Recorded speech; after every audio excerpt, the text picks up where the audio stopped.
Hello wives, அனைவருக்கும் வணக்கம். ஜாதகத்தின் அடிப்படை வேர் தனுசு லக்னம். சுற்றிலும் சூறைக்காற்று வீசினாலும் எதற்கும் கலங்காத இரும்பு துணை போல நிற்பீர்கள். நெருக்கடி நேரங்களில் நீதி தவற மாட்டீர்கள்.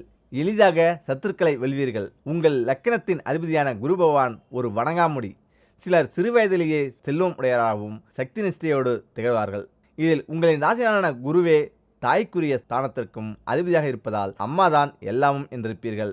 உங்கள் ஜாதகத்தில் குரு கேந்திராதிபதி தோஷம் அடைந்திருந்தால் மாற்றாந்தாய் வளர்ப்பில் வளர வேண்டியிருக்கும். சூரியன் பாக்கியாபதியாகவும் செவ்வாய் பூர்வ புண்ணியவாதியாகவும் வருகிறார். சூரியன் கிட்டத்தட்ட உங்களுக்கு கிடைக்க வேண்டிய சகல பாக்கியங்களையும் கிடைக்க செய்வார். சூரியனை விட செவ்வாயை இன்னும் அதிகம் உதவப்போகிறார். 5ஆம் இடமான பூர்வ புண்ணிய ஸ்தானத்திற்கு அதிபதியாக மேச செவ்வாய் வருகிறது. உங்களின் எதிர்பார்ப்புக்கு தகுந்தாற் போல பிள்ளைகள் நடந்து கொள்வார்கள். அவர்களை எந்த விஷயத்திலும் எதிலும் நிர்பந்தப்படுத்த மாட்டீர்கள்.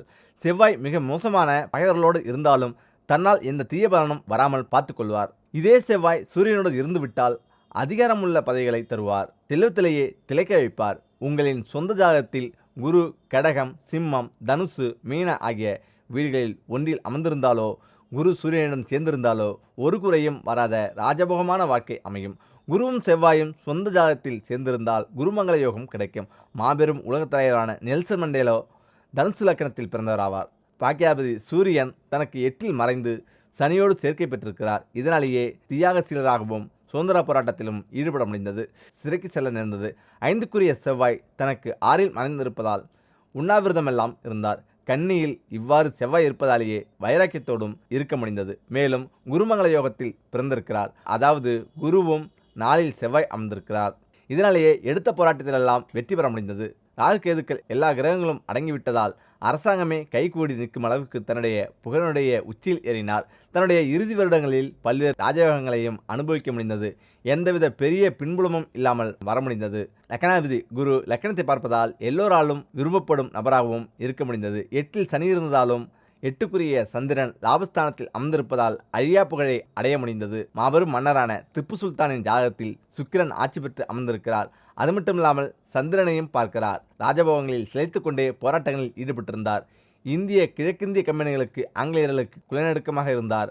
லக்கணாதிபதியான குரு மறைந்து 6ஆம் இடத்தில் கேதுவோடு இருப்பதால் ராஜதந்திரியாக செயல்பட்டார். சூரியன், புதன், சனி, ராகு போன்ற 4 கிரகங்களும் 12ஆம் இடத்தில் இருக்கின்றன. அந்த 4ம் 12இல் தொடர்ந்து இருப்பதாலேயே நிறைய பயணங்களை மேற்கொள்ள முடிந்தது. மாவீரர் நெப்போலியனையே தோழனாக்கிக் கொள்ள முடிந்தது. 12இல் சனியும் ராகுவும் இருந்ததாலேயே தனக்கென்று தனி அரண்மனையை நிறுவ முடிந்தது. வரலாற்றிலும் இடம்பெற முடிந்தது. ரத்தன் டாட்டா இந்தியாவின் பெரும் செல்வந்த பரம்பரையில் இன்றும் இருப்பவர்.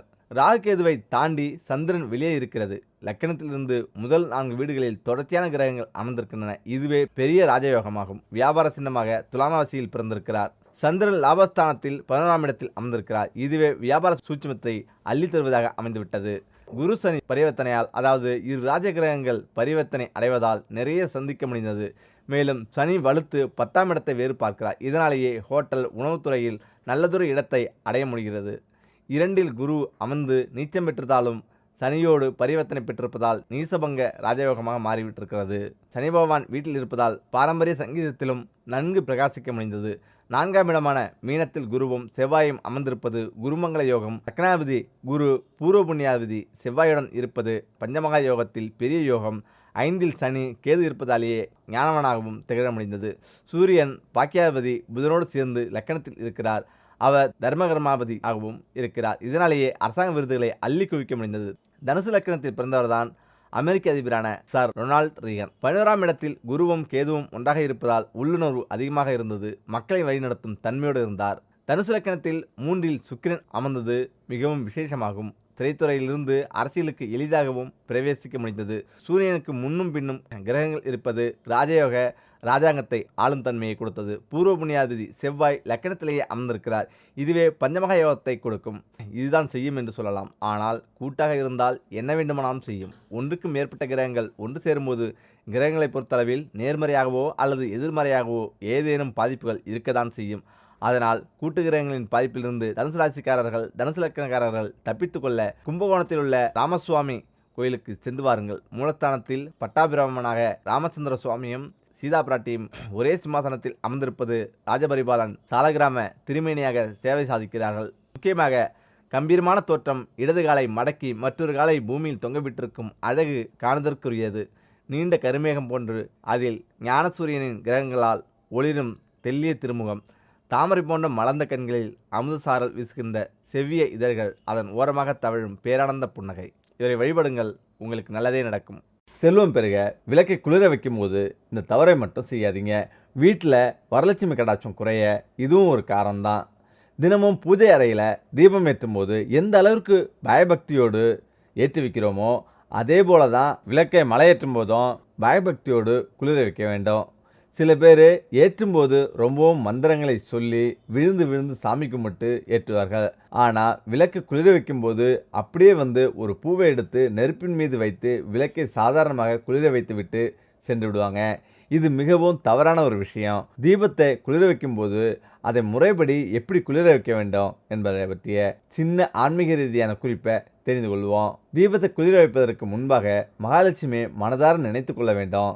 இன்று எங்களுடைய வீட்டில் தீபம் சுடர்விட்டு எரிந்தது போல இனியும் வரக்கூடிய நாட்களிலும் தினம் தினம் தீபம் ஏற்றப்பட்டு வெளிச்சம் பிரகாசமாக மகாலட்சுமி ஜோதி வடிவில் எரிய வேண்டும் என்ற வேண்டுகோளோடு தீபத்தை நமஸ்காரம் செய்துவிட்டு அதன் பின்பு குளிர வைக்க வேண்டும்.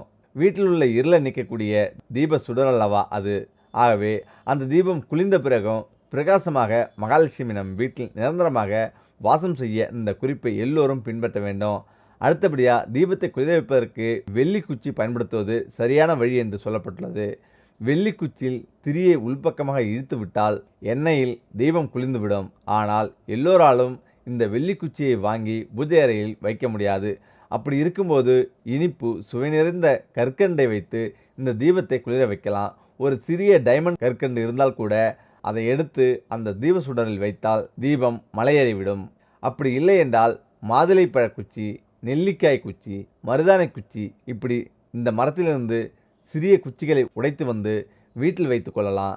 அந்த குச்சிகளை வைத்து விளக்கை மலையேற்றலாம். சில பேர் வீடுகளில் ஏற்றிய விளக்கை மலையேற்ற வைக்க மாட்டார்கள். தானாக குளிரட்டும் என்று விட்டுவிடுவாங்க. இப்படி செய்வது தவறா சரியா என்ற விவாதத்துக்குள் நாம் செல்ல வேண்டாம். ஆனால் விளக்கு திரியானது விளக்கில் முழுமையாக எரிந்து கருகிய வாடை எப்பொழுதுமே வீசக்கூடாது. இதை மட்டும் நீங்கள் கவனித்து கொள்ளுங்கள். விளக்கின் மீதம் இருக்கும் பழைய எண்ணெயை தனியாக ஒரு கிண்ணத்தில் எடுத்து வைத்துவிட்டு அதன் பின்பு பூஜை பாத்திரங்களை தேய்க்கலாம். மீண்டும் அந்த பழைய எண்ணெயை விளக்கில் ஊற்றி பூஜை அறையில் ஏற்றாதீர்கள். வேறு ஒரு மண் அகலில் ஊற்றி அந்த மண் அகல் விளக்கை நிலைவாசலில் வைத்து ஏற்றலாம். காலை மாலை 2 வேளையும் பூஜை அறையில் தீபம் ஏற்றுவது என்பது நல்ல பழக்கம். அது வீட்டுக்குள் ஒரு லட்சுமி கடாட்சத்தை கொடுக்கக்கூடிய விஷயம்தான். கூடுமானவரை முந்தைய நாள் காலையில் எந்த நேரத்தில் விளக்கேற்றினீர்களோ அடுத்த நாள் காலையும் அதே நேரத்தில் விளக்கேற்ற வேண்டும். அதாவது தினந்தோறும் தொடர்ந்து ஒரே நேரத்தில் விளக்கேற்றுவதை கடைபிடித்து வர வேண்டும்.